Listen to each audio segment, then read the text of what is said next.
बिस्मिल्लाहिर्रहमानिर्रहीम और अस्सलाम वालेकुम। आज नवंबर की 3 तारीख और पाकिस्तान में इस वक्त जुमे की शाम है। आज अभी तक की इम्पोर्टेंट ख़बरें हैं, उनके ऊपर मेरा तजिया।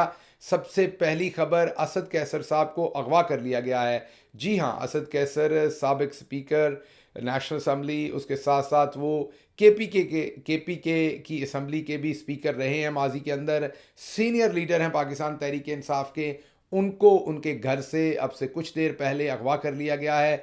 उनके भाई का बयान आपको सुनवाएंगे कि किस तरीके से नामालूम अफराद उन्हें अगवा करके ले गए हैं। पूरी तफसील आपके सामने रखेंगे, ये क्या माजरा है, क्या चल रहा है। एक तरफ सुप्रीम कोर्ट इलेक्शन का ऐलान करती है और उसी दिन पाकिस्तान तहरीक इंसाफ के लोगों को अगवा करना जो है वो शुरू कर लिया जाता है। अगली खबर इसके बाद जो आपके सामने रखेंगे वो है कि ARY के ऊपर भरपूर हमले हो रहे हैं। ARY हमलों की जद में है।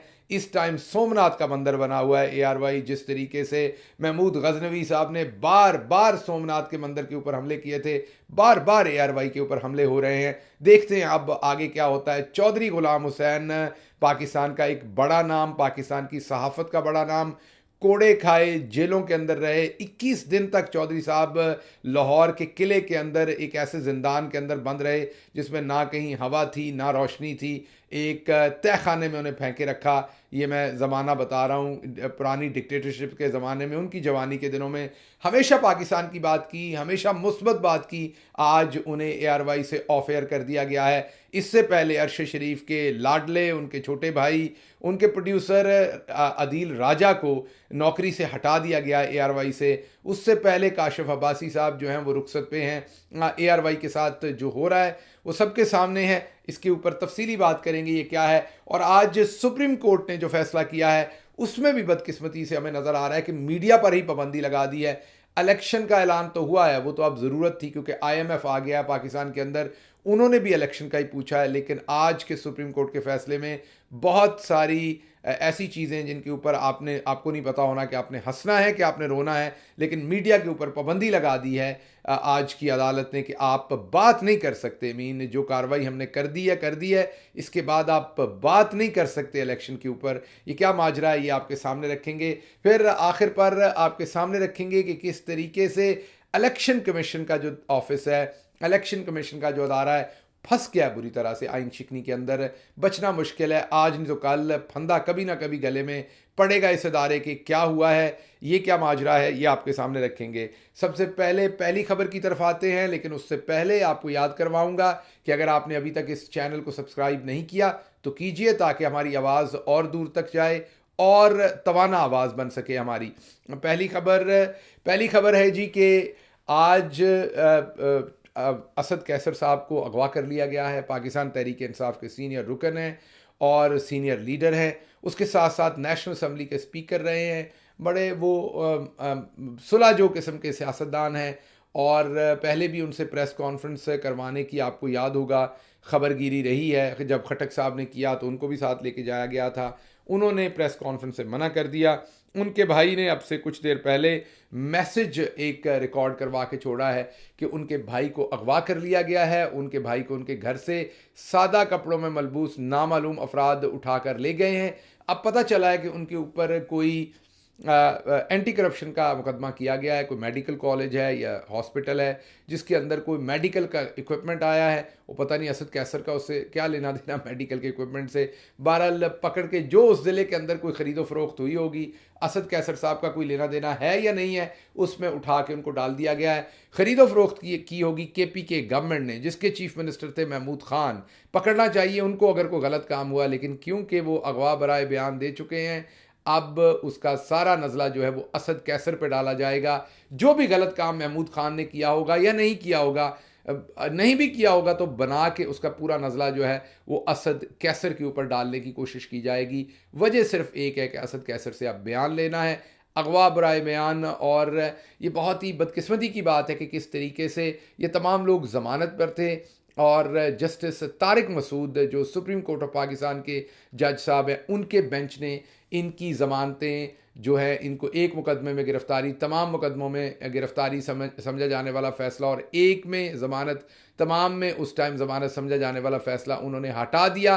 वो जो कवर था उसके ऊपर से पेशावर हाई कोर्ट ने एक दलेर फैसला दिया था, वो हटा दिया जस्टिस तारिक ने, और उसके बाद केपीके के लोगों के ऊपर क़यामत बरसी है। अब जारी बात है वो हालात नहीं है केपीके के अंदर अभी भी जो पंजाब के लोगों के साथ किया है हमारी इस्टेब्लिशमेंट ने, हमारी मौजूदा ताकत ने, लेकिन बहरहाल अब केपीके के लोग जो हैं वो शदीद इस टाइम उनके ऊपर ये क्रैकडाउन जो है वो शुरू हो गया है। और क्रैकडाउन शुरू हुआ है जब से जस्टिस तारिक मसूद साहब ने फैसला दिया है, पेशावर हाई कोर्ट के फैसले को टर्न डाउन किया है, ओवरथ्रो किया है, और उस वक़्त के बाद से केपीके के अंदर इंसानी हकूक़ की पामाली हो गई है। तो ये जो इंसानी हकूक़ की पामाली हो रही है इसमें सुप्रीम कोर्ट की इंडोर्समेंट शामिल है, क्योंकि जब तक पेशावर हाई कोर्ट का फैसला इंटैक्ट था उस वक़्त तक केपीके के अंदर इस तरह के मामलात नहीं थे। अगली खबर की तरफ मूव करते हैं जी।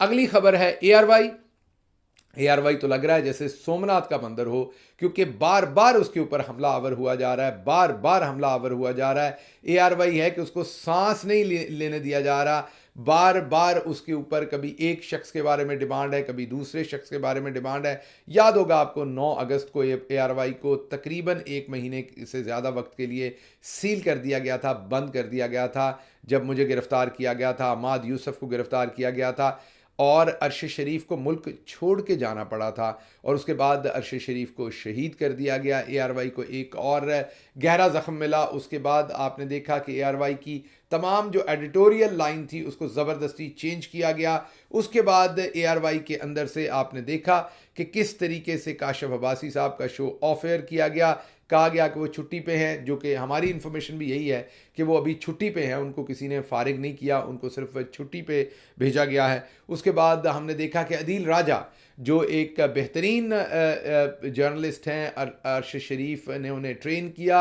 अरशद शरीफ टीम के वो कलीदी या आप दूसरे लफ्ज़ों में कह लें कि सबसे अहम रुकन जो अरशद शरीफ की टीम के हैं वो अदील राजा हैं। उन्होंने हमेशा, अरशद शरीफ ने उन्हें छोटे भाई की तरह ट्रीट किया।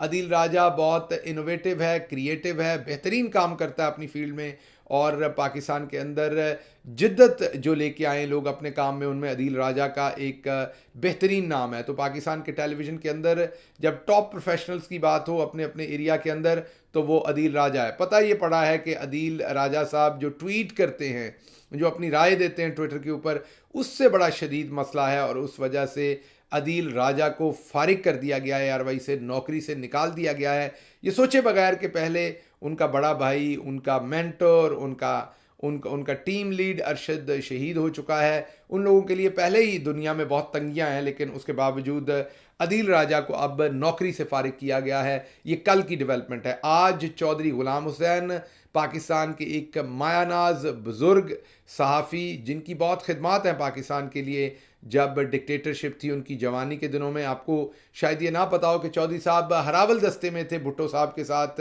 स्टूडेंट लीडर थे जब चौधरी साहब, तो वो भुट्टो साहब के साथ काम किया करते थे, उनके हरावल दस्ते में थे। बाद में फिर आमरीत के ज़माने में उन्हें उठा के लाहौर के किले में डाल दिया गया।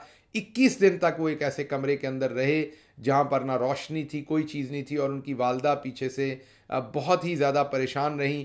कई दफ़ा चौधरी साहब जब ये जिक्र करते हैं, वो वाक़यात बताते हैं कि उनकी वालदा किस तरीके से उस किले के बाहर आके बैठी रहती थी बेयारो मददगार, और कोई बात सुनने वाला नहीं था। जब चौधरी साहब सिर्फ अपने कलम, उस टाइम तो टीवी नहीं था, सारी बात अखबार में लिखते थे, अखबार के सहाफ़ी थे, सिर्फ अपने कलम की कीमत अदा कर रहे थे। उनकी माँ अपने कलम की कीमत अदा कर रही थी, उनके कलम की कीमत अदा कर रही थी। ये कोई नई आज रविश नहीं है, लेकिन आज जुल्म जो है उसको बहुत ही ज़्यादा बढ़ा दिया गया, पहले से भी ज़्यादा।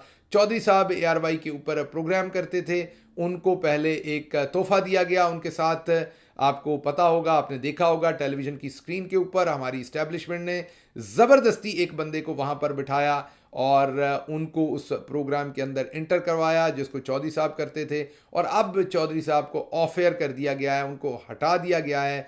अब वो एआरवाई के ऊपर प्रोग्राम नहीं करेंगे।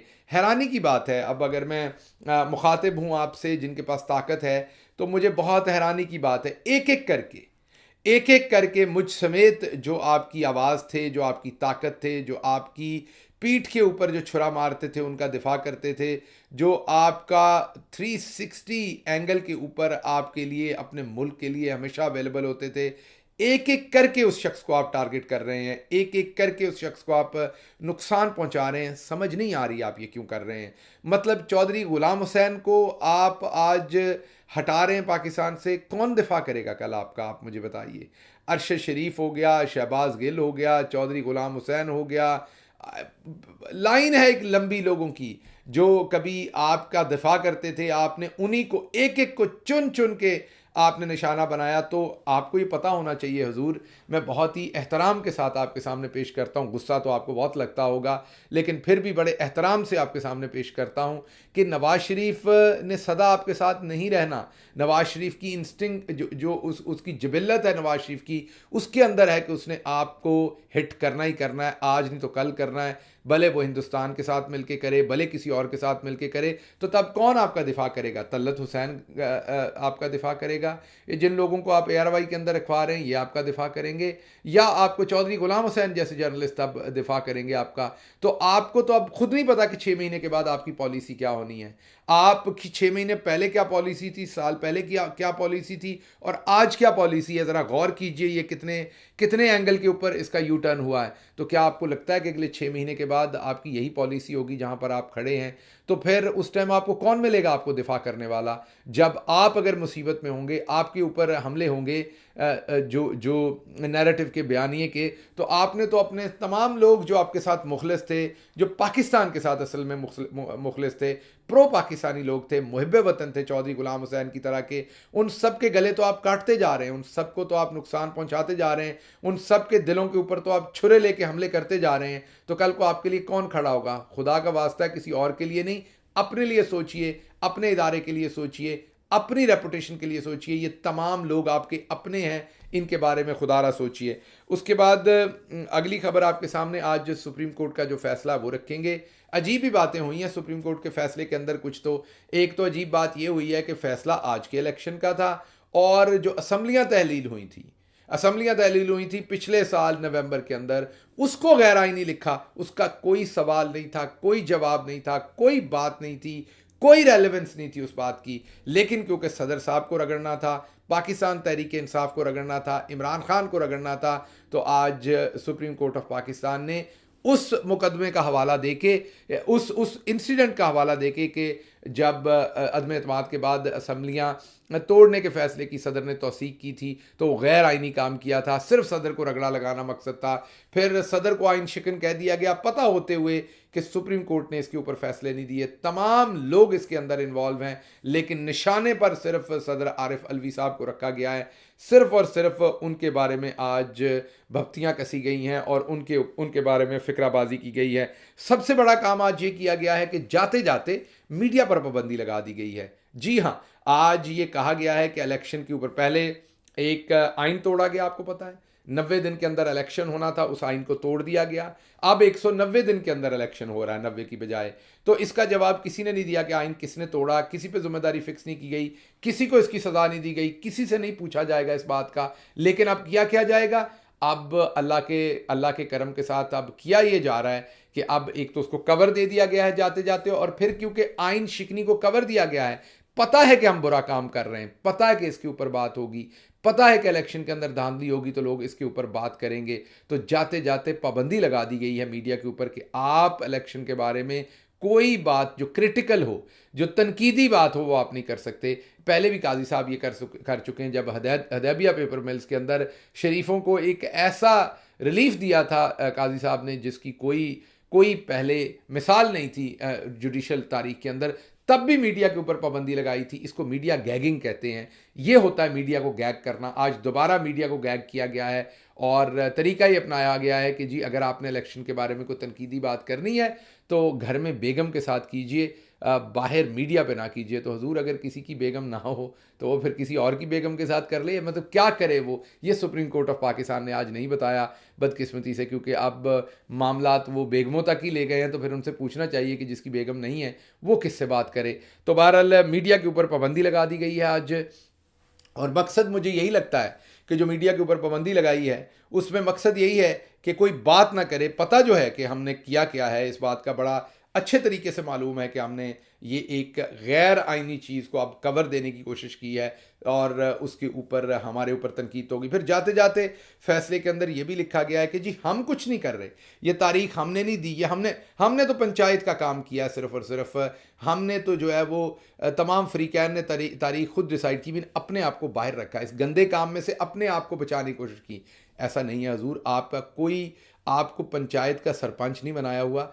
आप चीफ जस्टिस ऑफ पाकिस्तान हैं, आपने जिसने आइन तोड़ा आपने उसको सज़ा देनी है, और जिसने तोड़ा है आपको सज़ा देनी पड़ेगी। आपने लिख दिया है कि उसके अंदर कौन कौन ज़िम्मेदार है, और सबसे ज़्यादा ज़िम्मेदारी आपने जो है वो इलेक्शन कमीशन के दफ्तर के ऊपर डाली है। और लग नहीं रहा कि आने वाले वक्त में इलेक्शन कमीशन जो है वो इस मामले से निकल सकेंगे। फंदा मुझे पड़ते हुए नज़र आ रहा है इलेक्शन कमीशन के अदारे के ऊपर। वो आज पढ़े, कल पढ़े, 10 साल पढ़े, 10 साल बाद पढ़े, मुश्किल वक्त नज़र आ रहा है इलेक्शन कमीशन के अदारे के लिए। लेकिन क्योंकि ज़िम्मेदारी उस पर डाल दी गई, और जो कि ज़्यादती होगी, ये इलेक्शन कमीशन अकेले का काम नहीं है, आपको पता ही है जिसका काम है। लेकिन अब पूरे का पूरा जो मलबा है वो इलेक्शन कमीशन के ऊपर डालने की कोशिश की गई है, और आज के फैसले के अंदर सारी चीज़ों के अंदर उसे उसे जो है वो ज़िम्मेदार ठहरा के तो फंदा उसके गले के इर्द गिर्द कस दिया है। मुश्किल लग रहा है मुझे उनका बचना आने वाले टाइम में। मुझे लग रहा है कि उनको फंसाया जाएगा इलेक्शन कमीशन के अदारे को। हालांकि कसूर अकेले इलेक्शन कमीशन का नहीं है, कसूर असल में जिनका है वो सबको पता है,